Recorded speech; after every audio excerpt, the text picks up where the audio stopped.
Alrighty, so in the last drop from Razer, I was able to get a hold of a Razer Zephyr Mask, or Zephyr Mask, depending on how you like to pronounce it. And I will say off the bat that I do like how it looks. I like the construction, I like the colors that it'll make. But there were a few little things that I found that were an issue. The first thing that I noticed with it is that the parts that hold the filters here are magnetic, which for the most part are really good. As you can see, here's one of the N95 filters. So it's really actually pretty good. You can see the fan in there that blows. The fan is a little bit loud on high. It's tolerable on the medium setting, but I almost feel like there was probably a different type of fan that they could use for this, because I've used fans in prop construction and cosplays and things like that, and there are silent fans that can be run, but these have a pretty good whine to them. Just to kind of give you a feel here, so like I said, these are magnetic. The problem that I have with them is that if the mask gets bumped fairly hard, then it will actually knock these off. And by bumped fairly hard, I mean like it's not like, oh, it's not going to fall off. It's like almost drop level hard. Oh, just to back up a little bit, I ordered the starter pack here, so you can see that I got 6 initial filters, and then I got 3 packs with 10 sets of filter each. If you follow the recommended guidelines on this for N95s, then you will need a lot of them. The guidelines that they have for these N95s are that they are only good for about 8 hours of wear, which is 1 day and 1 charge on the device.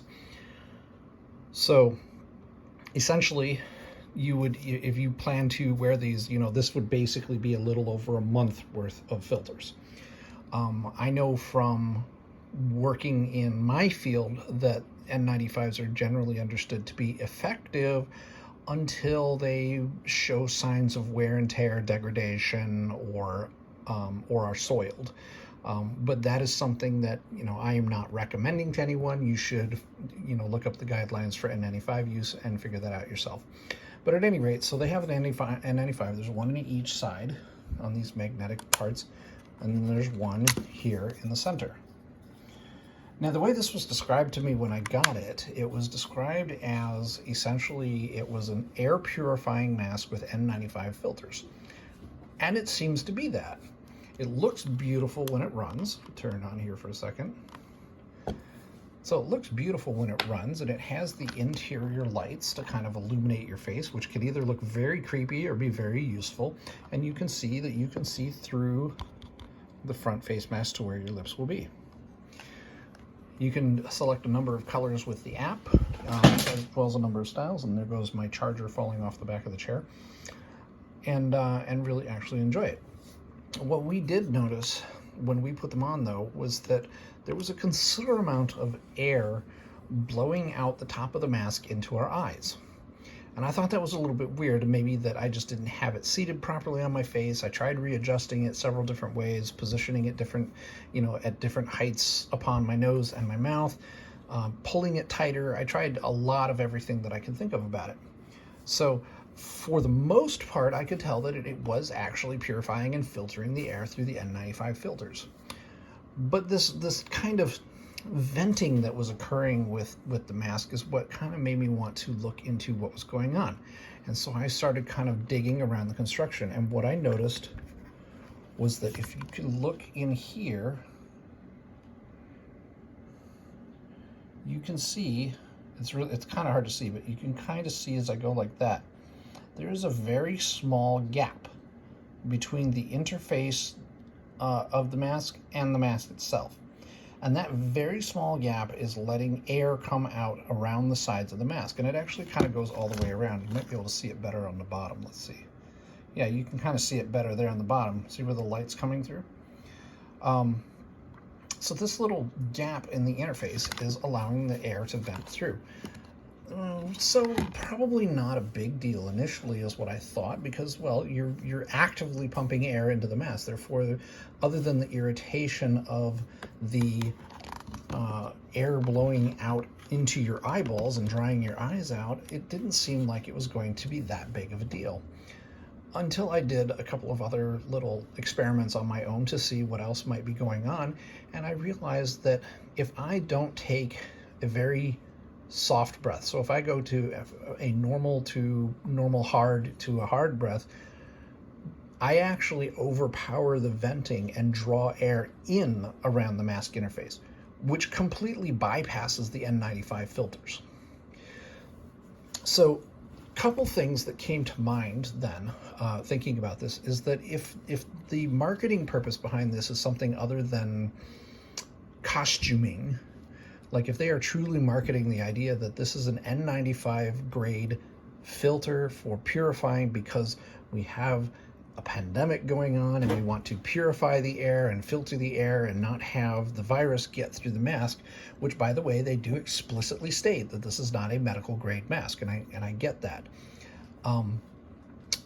But if they're going to claim that it is tested N95 grade filters, then that means that the mask must make a good seal around your face and prevent airflow from going out or in any area other than the mask. Theoretically, inhalation should happen here and exhalation should happen here, so that when you exhale, your breath is filtered and keeps you from pushing any viruses out into the environment, and when you inhale, everybody else's is filtered so that you don't bring any viruses in.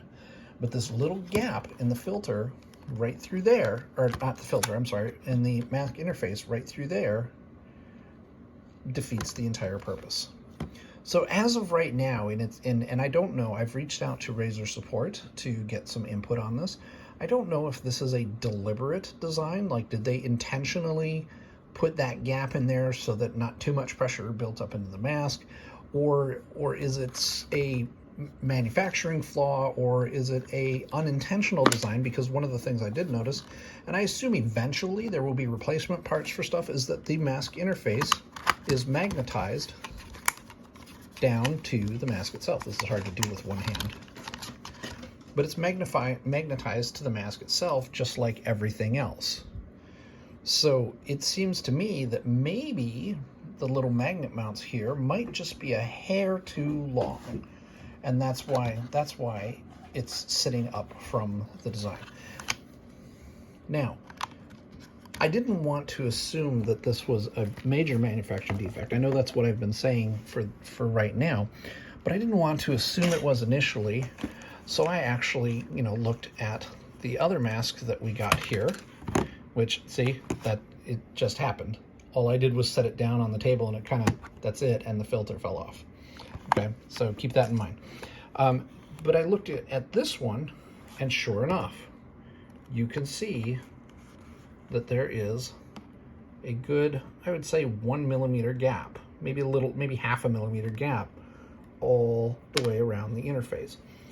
The bottom gets, when you wear the mask, the rubber pushes down and kind of helps block it, but the other mask, identically or similarly vents out the top of the mask. Let's see if I can focus on it there. Vents out the top of the mask and into your eyes. So once again, I'm hoping that this is not really a planned construction point of it, and I'm hoping to hear back from Razer that this is something that they can, that they will be addressing. Whether it's another shape of filter that can go into that gap, or whether, which I don't think would be good, or whether it's maybe something like a rubber gasket that can fill that gap without interfering with the mask itself being seated properly. But hopefully we will see what happens from that Razer support, and I will update when I get that information.